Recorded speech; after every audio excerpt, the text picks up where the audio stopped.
Oke teman-teman, saya akan menyepilkan atau menunjukkan cuka apel yang saya pakai ya. Ini berdasarkan request dari salah satu teman kita. Teman-teman, ini cuka apel yang saya pakai ya. Jadi saya adalah seorang pejuang GERD yang udah pulih. Saya terapinya menggunakan cuka apel selain menggunakan tape ya. Saya 6 bulan konsumsi cuka apel ya. Kemudian di bulan ketujuh saya tambah dengan konsumsi tape, itu sama-sama probiotiknya, dan puji syukur alhamdulillah ada perbaikan dari sistem pencernaan yang lebih bagus sehingga katup lambung atas di esofagus itu sehingga bisa menutup dengan sempurna sehingga bisa dikatakan GERD kita 100% pulih gitu ya. Ini cuka apelnya seperti ini ya, produk dari Dehetsablis Vinega. Jadi cuka apel ini teman-teman ya, teman-teman harus menggunakan cuka apel yang mothernya seperti ini. Teman cek ya. Ini ampas teman-teman ya. Mother itu ampas. Disinilah probiotiknya, bakteri baiknya. Teman-teman kalau menggunakan cuka apel jangan pilih yang murah ya, karena yang murah itu umumnya dia encer gitu ya. Namun pakailah yang seperti ini karena ada probiotiknya. Manfaat dari cuka apel membantu pengasaman lambung kita. Jadi saat kita mengalami GERD, teman-teman ya, umumnya kondisi keasaman lambung kita dalam kondisi basah ya. Karena keasaman normal di pH 1 sampai 3, kita perlu nih membantu untuk mengasamkan lambung kita dengan menggunakan fermentasi buah ya. Saya cocok menggunakan cuka apel. Cuka ananas juga bisa sebenarnya. Kemudian ada pertanyaan, kalau pakai air lemon atau air jeruk nipis gimana? Kan sama-sama asamnya. Nah, itu pertanyaan yang bagus. Bisa ya, bisa. Karena vitaminnya yang diambil. Namun untuk membantu proses pengasaman lambung kita, itu perlu yang difermentasi. Karena ada probiotiknya. Jadi selain keasamannya membantu, kemudian probiotiknya ini juga langsung bekerja. Oleh karena itu kalau mau konsumsi air lemon atau air jeruk nipis itu setelah makan. Dan tidak bisa dibandingkan dengan pemakaian cuka apel gitu ya, tidak bisa. Itu kinerjanya sendiri-sendiri gitu ya. Jadi memang cuka apel ini adalah salah satu ini ya, terapi alami untuk pemulihan GERD.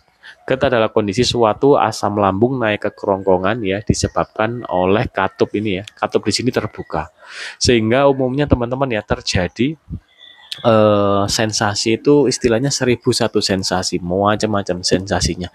Dan sensasi itu kalau kita cek di klinik ya, semisal kita ini, itu oke semua. Kita cek jantung oke, kita cek gula darah oke, kemudian apa, kolesterol oke, ginjal oke. Namun yang diakibatkan oleh GERD ini itu gejalanya mirip-mirip teman-teman ya. Oleh karena itu teman-teman kalau sedang mengalami GERD, teman-teman check up aja, enggak apa-apa. Jadi untuk memastikan kalau benar-benar badan kita ini, jantung kita oke, paru-paru kita oke, kemudian gula darah kita oke, kemudian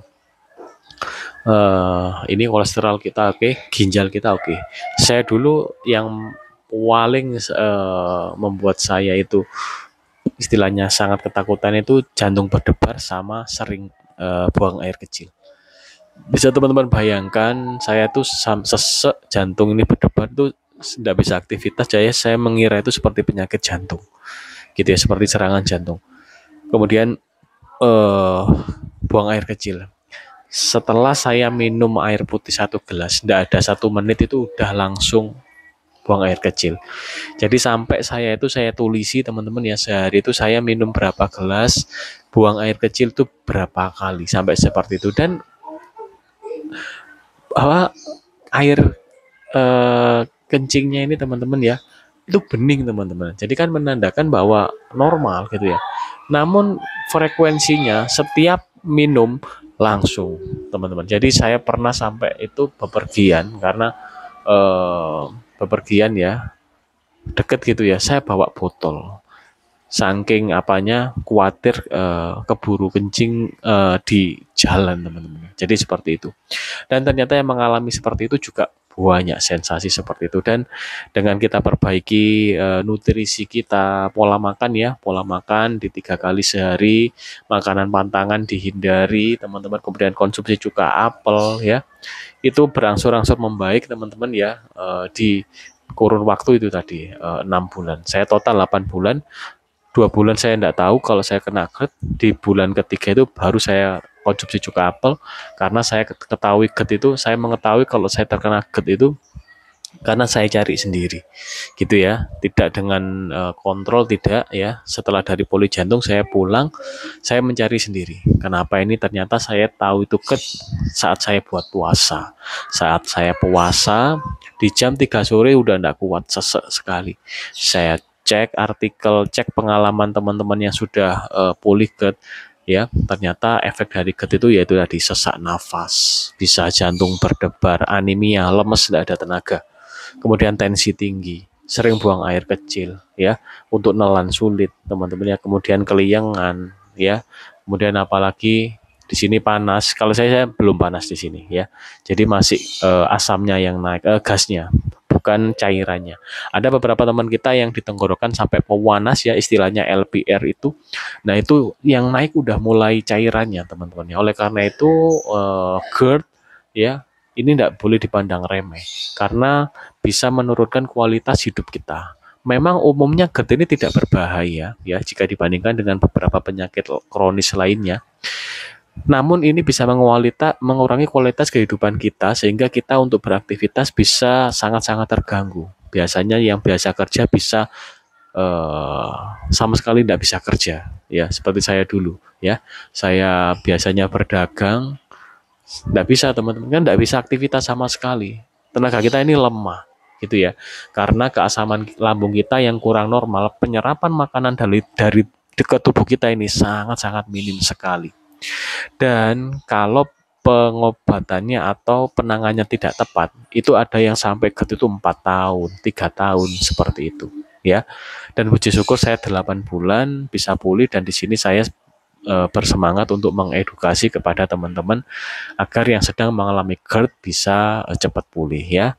Oke teman-teman, terima kasih sudah menyimak video ini sampai habis ya. Jangan lupa untuk like dan subscribe-nya, dan share juga. Barangkali video-video saya ini bermanfaat ya, sehingga bisa membuka wawasan kita, membuka pengetahuan kita seputar GERD ya, dan seputar gastritis. Saya akan mengulas berbagai jenis pengalaman saya dan pengalaman teman-teman ya. Saya aktif di TikTok ya. Jadi teman-teman kalau cek TikTok saya silakan, namanya sama ya, Ruby. Coba ada Ruby Store-nya. Sama namun seputar lambung. Gitu teman-teman ya, terima kasih teman-teman ya. Salam sehat dari kita ya. Cek video-video saya barangkali bermanfaat ya. Silakan teman-teman ya, barangkali membuka wawasan pengalaman bisa diterapkan ya. Kalau ada pertanyaan silahkan komen. Oke teman-teman, salam sehat dari kita. Mohon maaf apabila ada salah kata. Wassalamualaikum warahmatullahi wabarakatuh. Salam sejahtera bagi kita semua.